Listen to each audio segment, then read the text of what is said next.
नमस्कार साथियों, मैं हूं अनूप थपलियाल। साथियों, उत्तराखंड में विधानसभा के अंदर उत्तराखंडियों को अपमानित करने वाला बयान डबल इंजन की सरकार के कैबिनेट मंत्री प्रेमचंद अग्रवाल ने दिया। और अब सवाल यह है कि षड्यंत्र कौन कर रहा है, क्यों कर रहा है।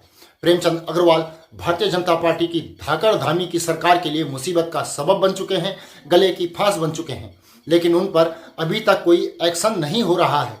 अब जब धामी ने जो बातें कही हैं वो बातें क्या हैं और कितनी महत्वपूर्ण है, अब उसमें भी यह समझना होगा कि क्या किसी तरह का एक्शन लिया जाएगा या फिर सिर्फ बातें ही कही जा रही हैं। वहीं दूसरी तरफ महेंद्र भट्ट लगातार बार बार कांग्रेस को टारगेट करने में जुटे हुए हैं। एक राजनीतिक कार्यकर्ता होने के नाते कांग्रेस के नेताओं को सुझाव दूंगा कि अपनी बहुत बड़ी क्षति होने से बचाए। इस देवभूमि के अंदर इस प्रकार का माहौल खड़ा करके सर्वाधिक नुकसान सत्य कर रहा हूं, एक कांग्रेस को होने वाला है।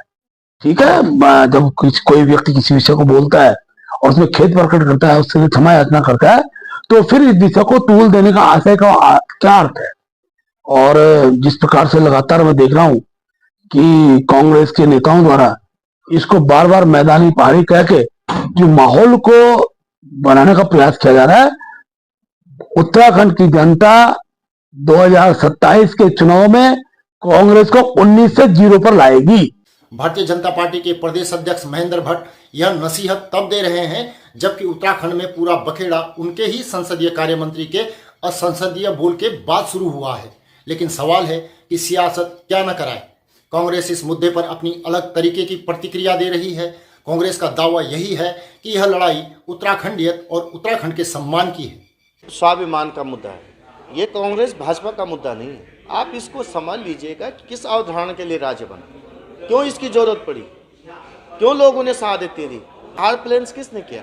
वह विधानसभा के अंदर पहाड़ी वासियों को, पहाड़ियत को जो गाली दी गई वो हमने करने का काम किया।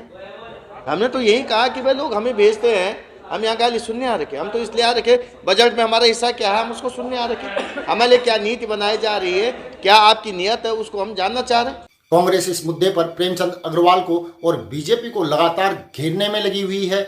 मांग यही है कि प्रेमचंद अग्रवाल को बर्खास्त किया जाए, जबकि भारतीय जनता पार्टी का अपना अलग रुख है, तरीका है। और मुख्यमंत्री धामी भी अब कई दिनों के बाद यह कह रहे हैं कि सख्त लहजे में यह हिदायत भी दे रहे हैं, जबकि पहले दिन उन्होंने सदन में यह कहा था कि कुछ कंफ्यूजन हो गया है, लेकिन अब बात दूसरी है। आज में इस अवसर पर फिर से एक बार सख्त लहजे से उन सभी लोगों को, चाहे वो कोई भी हो, हमारे मंत्री हो, विधायक हो, सांसद हो, जनप्रतिनिधि हो या आम उत्तराखंडी क्यों ना हो, सभी से कहना चाहूंगा कि उत्तराखंड की एकता के साथ खिलवाड़ करने वालों को हमारी सरकार बिल्कुल भी माफ नहीं करेगी।